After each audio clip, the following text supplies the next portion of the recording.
இத்தனை பேரை கொன்னுட்டு அதுக்கப்புறம் எங்க வீட்டுக்கு மேல கைய வைங்க. ஏன்னா நாங்க பல வருஷமா இந்த இடத்துல குடியிருக்கிறோம். இதுக்கு பட்டா கொடுக்குற, இதுக்கு கொடுக்க மாட்டேங்கிற. என்ன நியாயம்? எங்களோட வாழ்க்கையில ஏன் மண்ணை போடுறீங்க? உங்களெல்லாம் நாங்க என்ன டிஸ்டர்ப் பண்றோமா? உங்களை எதுனா நாங்க அடிப்படை வசதி கேட்கறோமா? இல்ல குடிக்க தண்ணி கேட்கறோமா? உங்களை நாங்க யாரோட தூண்டுதல நீங்க எல்லாம் வந்திருக்கீங்க? எங்களோட கோர்ட் ஆர்டருக்கு பதில் சொல்லிட்டு உள்ள வாங்க. உங்களை மாதிரி நானும் ஆர்டர் வச்சிருக்கேன். எங்களெல்லாம் நான் கேன நினைச்சிட்டீங்களா? நாங்களாம் படிக்காத முட்டாள் நினைச்சிட்டீங்களா? நாங்களாம் ஏழைனா அப்படியா? ஏழைக்கு ஒரு சட்டம், பணக்காரனுக்கு ஒரு சட்டமாங்க. எத்தனை பேருக்கு இங்க பணக்காரங்களுக்கு இங்க பட்டா போட்டு கொடுத்துருக்கீங்க தெரியுமா? எல்லாம் கையில வச்சிருக்கோம். ஆர்டிஐ ரிப்போர்ட் கையில வச்சிருக்கோம். நாங்க எத்தனை பணக்காரங்களுக்கு இங்க பட்டா போட்டு கொடுத்துருக்கீங்க? சாப்பிட்டு கம்பெனி கொடுத்துருக்கீங்க. எல்லாம்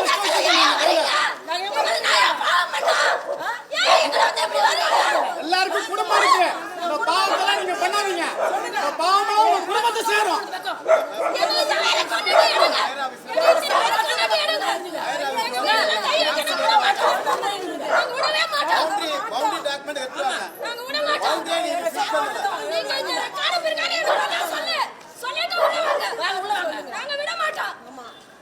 பவுண்டரியே கொடுக்காம நீங்க வந்து ஒரு ஆதாரம் இல்லாம நீங்க உள்ள நுழைஞ்சீங்கன்னா என்ன காரணம்? எங்க சாவடி அடிங்க.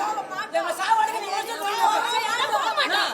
எங்க பாதுகாப்பு இல்லாம போக மாட்டோம். நாங்க யாராவது எங்க உயிருக்கு பாதுகாப்புனா நீங்க தான். இதுக்கெல்லாம் கேரண்டி. நாங்க யார் போனாலும் நீங்க தான். கேரண்டி நீங்க. ஆனா புரிய கொடுத்தா கொடுத்தாங்க.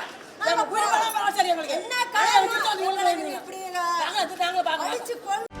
செய்திகளை உடனுக்குடனும் துல்லியமாகவும் தெரிந்து கொள்ள சப்ஸ்கிரைப் பண்ணுங்க.